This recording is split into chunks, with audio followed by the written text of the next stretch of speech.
누가복음 2장 6절 한 절만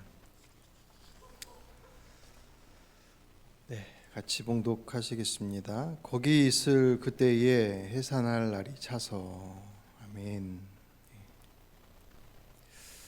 지난 19일 주일이죠. 주일 새벽 1시가 다 되어가는 시간에 경기도 북부 소방재난본부와 양주 소방서에 급한 신고가 접수됐다고 그래요. 30대 임산부가 진통이 왔다고. 근데 이제 이 사모가 급하게 이렇게 연락을 한 이유는 코로나 확진 때문에 자택에서 치료를 받던 중에 진통이 왔기 때문에 119로 연락을 한 것입니다. 신고를 받고서 출동하던 이제 구급대원이 보니까 이게 곧 출산을 하게 생긴 거예요. 그래서 인근의 병원에 연락을 취했는데 16곳이나 이제 병상이 다 차서, 확진자가 입원할 수 있는 병상이 다 차서 갈 곳이 없다라고 하는 그 전화 너머로 들려오는 16번을 거절을 당했으니 그 안에 있었던 임산부도 그렇고 그 남편도 그렇고 나중에 제가 인터뷰하는 걸 들어봤거든요. 상상만 해도 얼마나 끔찍했겠습니까. 도저히 이제 어디 갈 데도 없는 상황도 속에서 정말 꼼짝없이 그 구급차 안에서 출산을 해야 되는 상황까지 온 거죠. 다행히도, 정말 천만다행히도 그 출동했던 구급대원 중에 한 명이 간호사였었는데 특채로 들어온 분이었다고 그래요. 그래서 그냥 일반 그 구급대원하고 그래도 훨씬 그런 조치하는 데 있어서 훨씬 더 능숙했겠죠. 그래서 원격으로 소방의료원의 그런 지도를 받아서 구급차 안에서 무사히 순산했다고 합니다. 여러분 소식 들으셔서 아시겠죠. 초점은 이 뒤로 가서 뉴스는 그 다른 것들에 대해서 얘기를 많이 했지만 예수님께서 탄생하시던 날 밤도 그런 긴장감 가운데 있지 않았을까? 번뜩 그 생각이 나더라고요. 경험해보지 않은 사람은 잘 몰라요. 저는 좀 비슷한 경험을 했거든요. 저희 막내가 교동 출신이에요. 근데 교동에서 낳지는 않고 인천에서 출산을 했는데 제왕절개로 이제 낳기로 날짜를 다 잡아놨는데 뭐가 급했는지 2주일이나 일찍 나왔어요. 그 진통은 아니고 몸이 컨디션이 안 좋아서 이러네 저러네 그러고 있다가 안 되겠다 싶어서 이제 병원을 가야 되는데 밤 시간이었거든. 그때가 한참 늦은 밤이었기 때문에 교동 안에는 산부인과도 없고 할아버지 의사 한 분 계시는데 거기서는 뭐 도저히 뭐 어떻게 할 수 없고 밤이라서 이제 배는 다 끊겼고 그래서 강화군하고 연락을 해서 행정선을 타고 넘어갔습니다. 여러분 되겠다 싶었는데 이제 그때부터 사실 시작이었어요. 왜냐면 연락을 하고 나서 이제 구급차가 119 구급대가 와서 저 처음 타봤거든요.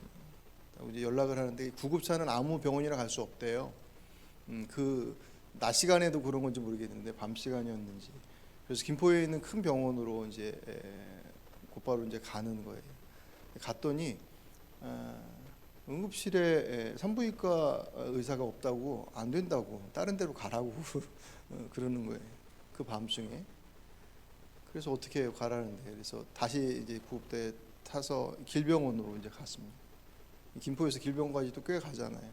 길병원까지 갔더니 제가 기억하기로는 거기서 안 된다고 거절을 하는 이유가 그 조치를 해야 될 곳을 무슨 뭐 공사 중이래나 뭐래나 그때 들었을 때 이게 무슨 말이 말도 안 되는 소리를 해라고 생각될 정도로 응급실에서 보기에 조치하기가 좀 그랬었는지. 근데 나중에 보니까 그렇게까지 응급 상태는 아니었었거든요. 왜 그렇게까지 했는지는 모르겠어요. 결국은 이제 원래 아이를 낳기로 했었던 개인 병원으로 이렇게 수소문해서 연락해서 그 새벽에 이제 원장님 나오시라고 이렇게 하고 그래서 결국은 거기서 출산을 했습니다. 그렇게 속삭이고 나왔어요. 거의 한 3시간을 구급차를 타고 돌아다니는 거예요. 근데 뭐 아까 좀 말씀드렸던 그 확진된 산모 그 구급차 안에서 출산을 해야 될 정도로 그렇게 급박하지는 않았지만 이게 두 번의 거절을 딱 당하고 나니까 이게 뭐지? 라는 생각이 드는 거죠. 겁이 벌컥 나는 거죠. 큰일 나는 거 아닌가라는 생각. 하나님의 아들이신 그분께서 이 땅에 오시는 그 우리가 이번 주 중에 쭉 보면서 그 우여곡절을 거쳐서 봤잖아요. 예전 같았으면 그냥 딱 한 구절로 봤을 것들인데 쪼개고 쪼개서 보면서 그들의 마음, 그 상황 모습들을 쭉 보면서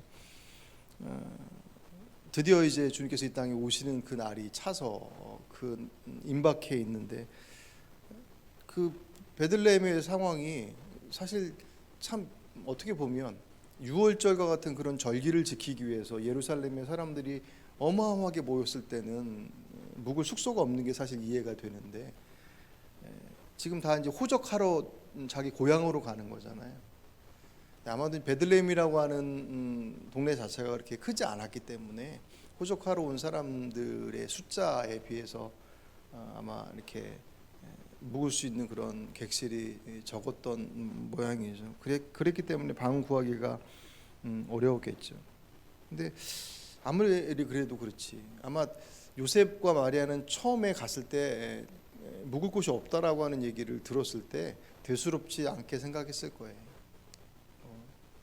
구할 수 있겠지 뭐. 그렇게 편하게 생각했을 것이고 어떤 면에서 보면 가면서 그 베들레헴에 가까이 가면서 숙소를 어떤 곳으로 정해서 이제 출산이 거의 임박해 있는 상황인 것을 이제 알고서 출발했을 테니까 그러면 아이를 낳고 뭐 그런 것에 대한 계획들 낳고 나서 뭐 몸도 좀 추스려야 되고 뭐 그런 여러 가지 계획들 속에서 이 정도의 규모나 이렇게 좀 조용한 곳을 정해야지 뭐 그 여러 가지 계획들을 세우지 않았겠습니까?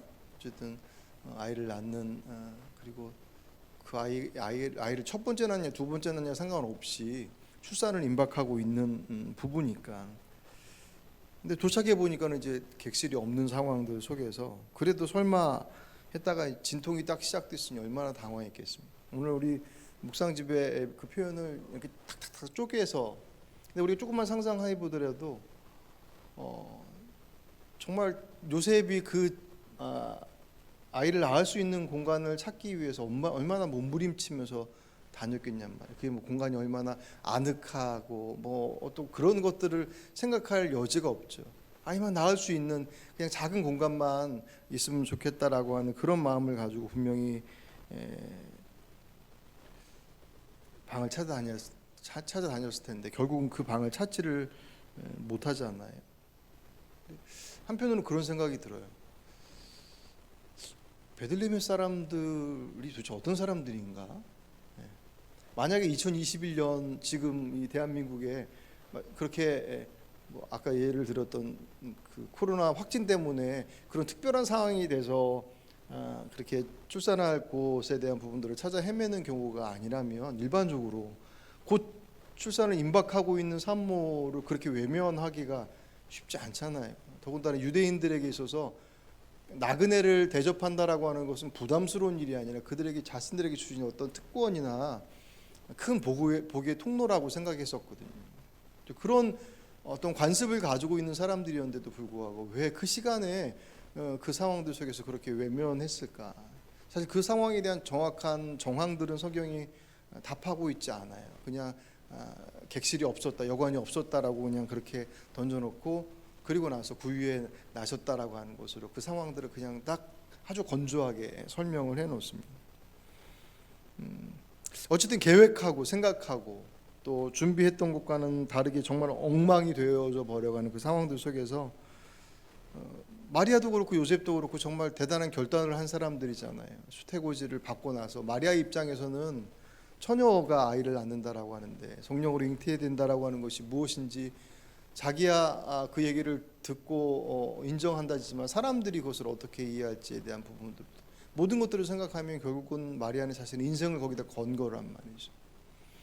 우리가 요셉을 봤듯이 요셉 또한 고비는 있기는 했지만 그래도 꿈속에서 주의 사자를 통해서 성령으로 잉태된 사실을 고지받고 나서 곧바로 마리아를 데려오잖아요.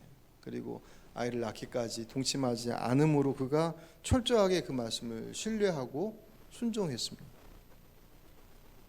그럼 그 뒤는 좀 어떻게 해결을 좀 해주셔야지.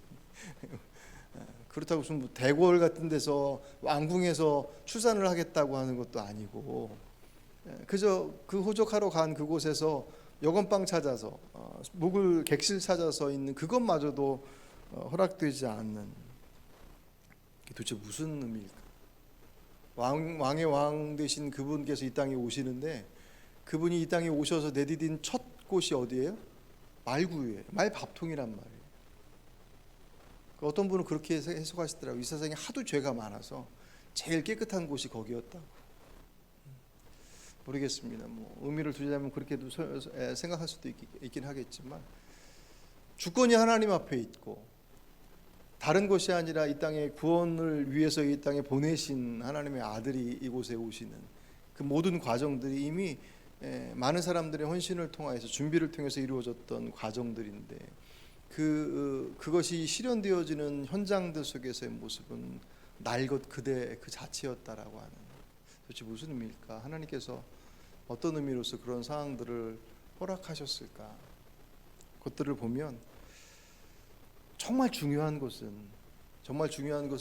어떤 환경, 저나 여러분이나 또 뭐 당시에 요셉도 마리아도 그렇고 모든 인생들이 주어진 환경과 여건에 영향을 안 받을 수 없는 존재들이지만, 그것이 우리들에게 주어진 삶의 가치와 목적, 하나님께서 우리의 삶에 이루시고자 하시는 그것들을 넘어설 수 없더라는 거예요. 정말 중요한 것은 어떤 환경이나 어떤 여건이냐라고 하는 것보다도 그분께서 함께 하시고 있느냐, 그것이 가장 중요한 것이다라고 하는 것을, 사실 여기서 우리가 이렇게 객관적 입장에서 바라보고 있고, 당사자였었던 요셉과 마리아의 상황 속에서 본다면 그 상황들을 거쳐 나가면서 무슨 생각을 했을까? 만약 환경에 대한 부분들을 더 중요하게 여겼다고 한다면, 뭐 단지 그냥 아이를 낳는 이 자그마한 사건 말고 우리들의 삶의 여정들 속에서 생각할 때, 이것이 준비되어 있지 못하고 저것도 준비되어 있지 못하고 이것도 부족하고 저것도 부족한 것 때문에 우리에게 주어진, 내게 맡겨주신 것들에 대해서 감당할 수 없을 것 같아라고 하는 생각이 얼마나 부질없는 것인지. 물론 중요하지 않은 것 아니지만, 중요하지만 정말 중요한 것은 하나님께서 그것을 허락하시고 그 가운데 그 모든 과정들 가운데 동행하지 않으셨겠어요? 그죠? 그런 의미 속에서 정말 중요한 것, 그것은 그 주변의 환경과 여건과 그 어떤 외적인 것에 있지 않고 그분의 동행하심이, 거꾸로 얘기하면 그것만 놓치지 않는다면 다른 그 어떤 것이 우리에게 있어서 혹 부재할지라도 전혀 문제되지 않을 것이다. 하나님께서 그 자리, 그 가장 낮고 낮은 자리까지 예수의 나심을 허락하심의 의미도 분명히 있겠죠. 주님께서는 우리와 동행하시고 인간 되심이 인간처럼이 아니라 인간이 되셔서 가장 낮은 곳에 그 인간의 그 연약함, 그 모습들을 그대로 가지고 계신 그것을 예수님의 모습으로 그 안에서 그대로 보여주셨습니다. 일상의 삶이라고 하는 것이 우리에게 있어서 얼마나 소중한 것인지, 주님께서 그 삶을 통하여서 이 땅의 구원을 이루시는 그 길들을 차곡차곡 이루어내셨다. 이 성탄절을 앞두고 있는 우리들의 2021년도의 이 12월의 이 저녁이 추워서 그런지 더 이렇게 스산하고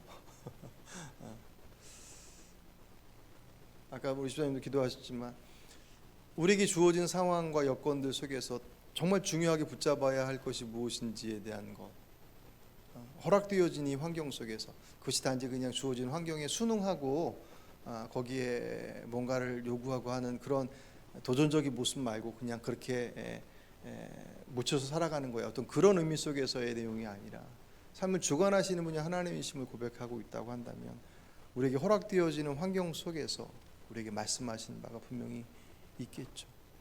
오늘 이 말씀을 제가 두 가지로 적용했지만 그 외에도 수없이 많은 것으로 얼마든지 적용할 수 있을 거라고 생각이 되었습니다. 근데 정말 중요한 것은 우리들의 환경이 어떠냐, 그것이 코로나의 상황이냐, 뭐 사람들이 어떻게 반응하냐, 여러 가지 모습들 우리의 마음에 영향을 주고 우리들의 생각과 우리들의 계획을 이리저리 뒤틀어 놓는 것처럼 보일지라도 그 모든 것에 대한 주권은 그 환경을 쥐고 있는 이들에게 있지 않고 하나님 앞에 있음에 대한 것들을 우리가 놓치지 않는다. 그분이 우리를 놓으실 리는 없으니까. 예. 아니 그 낮은 자리까지 내려가시면서까지도 우리에게 구원을 주시기로, 우리에게 생명을 주시고자 그 자리를 마다하지 않으셨던 분이 우리의 모습들을 외면하실 리 있겠습니까? 우리가 환경에 질려서, 그 상황에 질려서 우리가 포기하고 돌아서지 않는다면, 물론 그 돌아섬의 자리까지도 주님께서는 기다려 주시고 위로하시고 붙잡아 주시는 분이시지만, 그것 때문에 우리의 삶의 자락들 속에서 정말 붙잡아야 될 것들을 놓지 않고 그분만을 붙잡고 있다고 한다면, 주님께서 그 낮고 낮은 자리 가운데서 주의 구원의 역사를 이루어내셨던 것처럼 오늘 저 여러분의 삶의 자락들 속에서, 적용점은 다르겠죠. 우리가 예수님과 같은 모습은 아니지만 주님과 동행함으로 맡겨주신 이 땅에서의 삶의 자락들을 그와 같이 감당해낼 수 있다라고 하는 그 말씀으로 이 말씀을 잘 정리하시고, 오늘 이 저녁 여러분들 앞에 뭔가 어그러지고 깨지고 가로막고 도대체 뭐지? 라고 생각되어지는 요셉의 헌신도 마리아의 헌신도 그들의 수고와 그들의 순종의 모습들, 그럼에도 불구하고 개선되어 있지 않은 것처럼 보여지는 환경의 자라, 그것은 다 지나갈 것들이다. 여러분들을 가로막고 있는 것 또한 우리의 주권자 되신 그분을 붙잡고 있다고 한다면 그 모든 것들 속에서 이루실 뜻들이 분명히 이루어질 것을 기대하시고, 하나님 그것에 우리의 마음을 두고 다른 곳에 우리 마음 뺏기지 않도록 해주십시오. 오늘 이제 그렇게 기도하시고 주시는 그 은혜를 누리시는 오늘 저 여러분 되시길 주의 이름으로 축복합니다.